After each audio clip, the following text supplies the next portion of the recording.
Welcome to my YouTube channel, Jen's Life Diaries.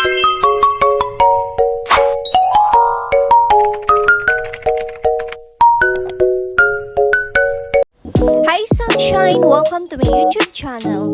For today's video, samahan nyo nga ulit kami mamasyal dito sa isa sa sikat na pasyalan dito sa Nueva Ecija. Let's go Sunshine! Ngayon ay nandito tayo sa General Tinio, Nueva Ecija. Ito ay matatagpuan sa paanan ng bundok ng Sierra Madre next to the fort of Magsaysay. Since medyo malayo ang biyahe namin from Manila to Nueva Ecija, medyo late na kami na dumating dito around 5 p.m. Kaya yung ibang mga activities ay hindi na namin mapupuntahan. But at least nakapasok pa rin kami at makikita namin ang mga iconic limestone. Dito nga pala yan sa Minalungaw National Park dito sa General Tinio, Nueva Ecija. Marami din sila dito mga activities like cliff diving at mayroon ding 1,000 steps papuntang Glass Cross. At ang ilog na yan ay tinatawag na Piñaranda River. Napakaganda at napaka-relaxing ng view. And this is a perfect place kung naghahanap kayo ng sariwang hangin at maganda tahimik na kapaligiran. Mga huni ng ibon at agos ng tubig lang ang iyong maririnig at syempre yung napakagandang view ng iconic limestone. At syempre maririnig mo rin dyan ang kwentuhan, tawanan ng iyong mga kasama. Pero syempre, isa yun sa pinaka-the best na maririnig mo dahil alam mo talagang nag-i-enjoy sila.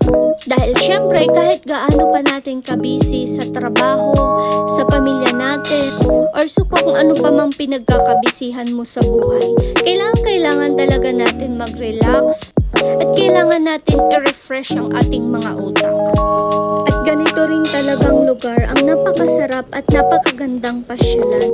Napaka-fresh at napakasarap ng simoy ng hangin. Ito talaga yung lugar na wala kang malalanghap na mga pollution. Kaya pag nandito ka talaga sa lugar na to, sobrang ganda at sobrang sarap sa pakiramdam. Perfect na perfect talaga dito for family and friends. At pwede rin dito maligo sa kanilang ilog. At pwede rin kayo pumunta dyan sa bangka, sumakay. At mas maganda siya kung magdadala kayo ng food. Mag-iikot-ikot lang dyan.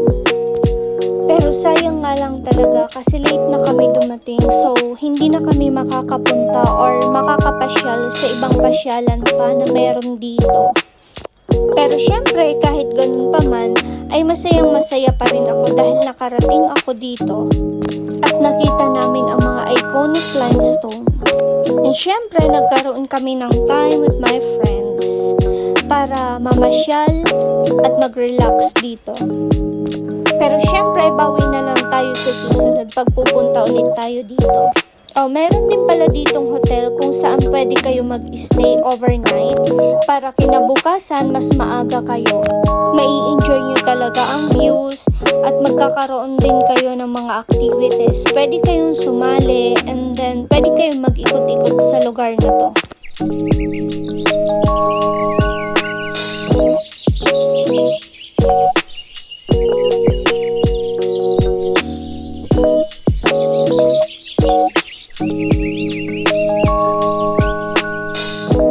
And sila yung kasama ko, my very long friend since 2008 with her brother and sister-in-law.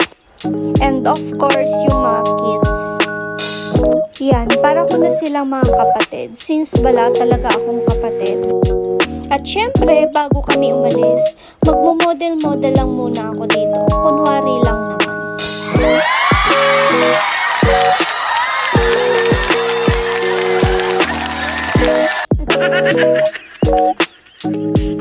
Syempre, dahil napagod kami gumala, hindi mawawala sa atin ang kumain. Tara, let's eat! At pagkatapos nga namin kumain, nag-side trip ulit kami dito sa My Little Vegan dito sa Gapan, Nueva Ecija. At yan na naman talaga, hindi nagpaawat, nagrampa na naman. Anyway, hanggang dito na lang muna ang aking video. Thank you for watching. See you on the next vlog.